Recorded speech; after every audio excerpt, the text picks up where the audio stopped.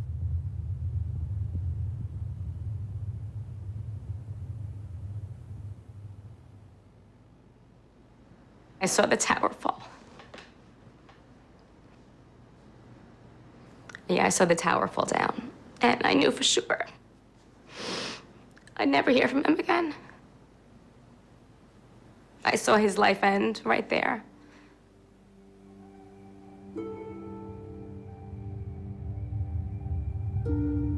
I felt, my heart had been ripped from my body.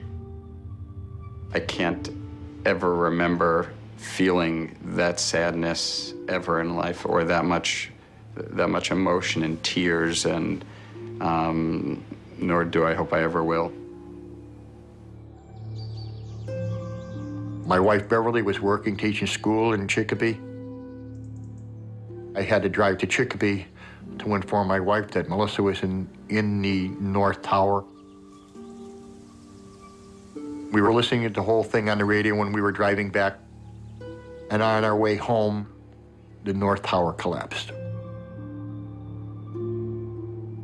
My wife asked me to shut the radio off. I shut the radio off, and we came home and cried together.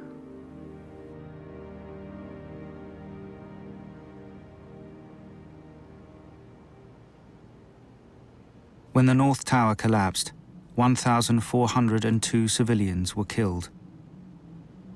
Along with Melissa Harrington Hughes and Jim Gartenberg, they included Christopher Hanley, Brian Nunez, Jeffrey Nussbaum, and Tom McGuinness.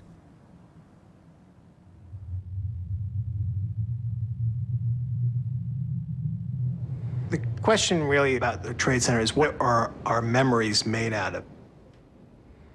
Are they made out of images and myths? Are they made out of the hard facts? The audible record of that day is essential, because if history is going to be a tool for the living, if memory is going to be something that we can rely on, then you can't blink, you can't turn away. You have to say, this is what happened, and this is how it happened. For the families, the pain of September the 11th may never recede. But now that several years have passed, they are beginning to understand the profound legacy of their loved ones' final words. My mother is very philosophical. She doesn't get stuck by something like this. I think she recognizes it and it sort of absorbs it and tries to make the most of it, and she looks forward. So she's doing well, I think. The world doesn't stop for every tragic loss of life. And, I kind of wish the world could. The world gets too busy. And I understand. You can't. You'd be in constant grieving. It's too easy for me to fall into a place where life is only about endurance. And I think that's a very poor way to live life. It's ignoring all the gifts you're given. And I didn't want to be that way. I didn't want to be that way. And, I can say that I don't think I have. Jim called me, instantaneously as soon as it happened. His first response was, he needs to talk to me. To have his voice, just to have his voice it's nice. Even though it's panic mode, it's some last memories. Good job, Nicole. Keep going. When Jim passed away, I was 3 months pregnant. Here I am with this special gift, as far as I'm concerned, that he left me with. And to me, that's so important that we had that. She has his personality, she's quick-witted, and her sense of humor is just like him. You're fast. Good job. So knowing that, you know, she's such a part of him and that my other child's such a part of him, it makes me happy, that part. I was the last one from the outside world to talk to Melissa. We were able to say how much we loved each other, and I think of it constantly, all of the time. Ever since Melissa's passing, I don't want to put a good spin on it, but it's changed him. It's made him more aware of things, I should say. He's a more loving man now than he was before. Didn't show his feelings as much before, and now he does. Like with my son, who was coincidentally, which was kind of fate, I would have to say, was born on September 11th. When you leave the face of this earth, all you leave are your children. That's your legacy. Melissa brought a lot of joy into our lives. My inner peace with Melissa's death might come from the fact that I spoke to her. I find a lot of pleasure knowing that Melissa called me, knowing that we were able to say our last goodbyes, basically. I got to talk to Melissa in person, and I'll take that to my grave.